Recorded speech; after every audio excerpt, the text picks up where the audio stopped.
जब मंदिर में रूही रूहान को देखते हैं तभी वो जा करके तुरंत नाहर को बुला करके ले आती है कि नाहर जी देखिए, मैंने इसी लड़के को देखा था। मैं इस लड़के पर मोहित हो गई थी और अपना बेटा होने का महसूस किया था। जैसे ही नाहर देखता है वो भी मोहित हो जाता है पूरी तरीके से रूहान को देख करके। लेकिन जैसे ही नाहर और रूही रूहान के पास जाने की कोशिश करते हैं और उससे बात करने की कोशिश करते हैं, तभी वहां पर अग्नि आ जाती है और सारा मामला बिगाड़ देती है। लेकिन अब रूही को ये पता चल चुका है कि रूहान ही उसका बेटा है जो कि मंदिर में मिला हुआ था। और अब वो नाहर से बोलने वाली है कि नाहर जी आप कुछ भी करिए, मुझे मेरे बेटे रूहान को वापस लेकर के आइए। रूही आज बहुत बेचैन थी, पता नहीं क्यों, लेकिन उसके दिल में एक अजीब सी खींच महसूस हो रही थी, जैसे कोई उसे बुला रहा हो, जैसे कोई अपना बहुत पास हो।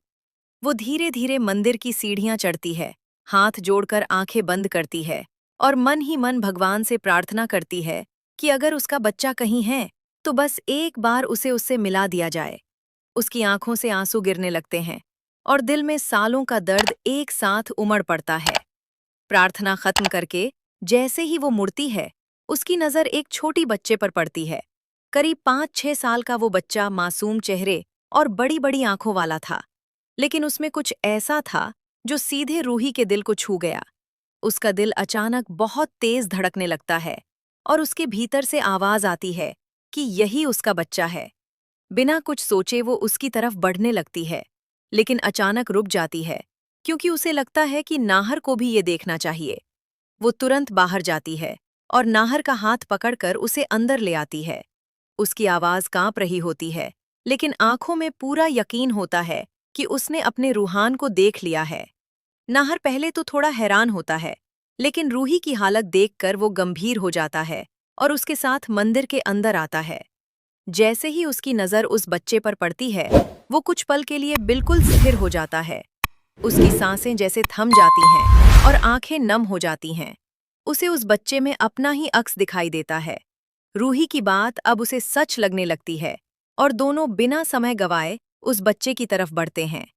हर कदम के साथ उनका दिल और तेजी से धड़क रहा होता है, जैसे उनकी सालों की तलाश अब खत्म होने वाली हो। तभी अचानक एक तेज आवाज आती है जो दोनों को रोक देती है। वे पीछे मुड़कर देखते हैं और वहां अग्नि खड़ी होती है। उसकी आंखों में गुस्सा और चेहरे पर सख्ती साफ नजर आती है। वो तेजी से आगे बढ़ती है और बच्चे को अपने पीछे कर लेती है और सख्त लहजे में कहती है कि इस बच्चे के पास आने की कोशिश भी मत करना। रूही ये सुनकर टूट जाती है और विनती करती है कि उसे बस एक बार अपने बच्चे को गले लगाने दिया जाए।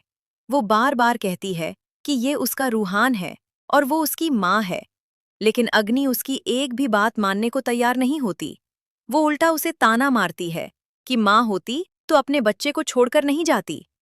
ये सुनकर रूही पूरी तरह बिखर जाती है और कहती है कि उसने अपने बच्चे को नहीं छोड़ा, बल्कि उससे छीन लिया गया था।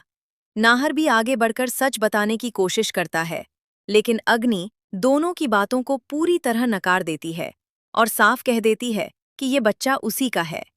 इस दौरान रूहान दोनों को ध्यान से देख रहा होता है।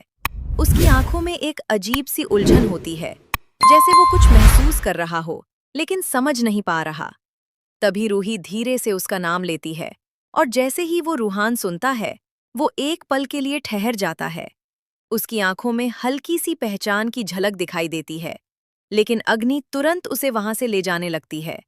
रूही वहीं टूट कर बैठ जाती है और नाहर से कहती है कि उसने देखा कि बच्चे ने नाम सुनकर कैसी प्रतिक्रिया दी। नाहर की आंखों में अब गुस्सा और दृढ़ता दोनों होते हैं। वो रूही को संभालते हुए कहता है कि अब कोई भी उन्हें उनके बच्चे से दूर नहीं रख सकता और ये सिर्फ शुरुआत है। वो ठान लेता है कि सच सामने लाकर ही रहेगा, चाहे इसके लिए उसे कुछ भी करना पड़े। दूसरी तरफ अग्नि बच्चे को लेकर वहां से निकलती है, लेकिन इस बार उसके चेहरे पर गुस्से के साथ डर भी साफ दिखाई देता है। वो खुद से कहती है कि ये सच बाहर नहीं आना चाहिए, क्योंकि अगर ऐसा हुआ तो वो रूहान को खो देगी। तभी रूहान मासूमियत से पूछता है कि वे लोग कौन थे। अग्नि एक पल के लिए रुकती है और फिर कह देती है कि वे कोई नहीं थे, लेकिन उसकी आवाज में भरोसा नहीं होता। अब कहानी एक ऐसे मोड़ पर आ चुकी है जहां एक माँ अपने बच्चे के लिए तड़प रही है। एक पिता सच को साबित करने रूही उसकी तरफ देखती है अगर आप लोगों ने अभी तक इस वीडियो को लाइक करके चैनल को सब्सक्राइब नहीं किया, तो अभी सब्सक्राइब कर लें। उसकी आंखों में पहली बार डर के साथ साथ एक उम्मीद भी दिखाई देती है।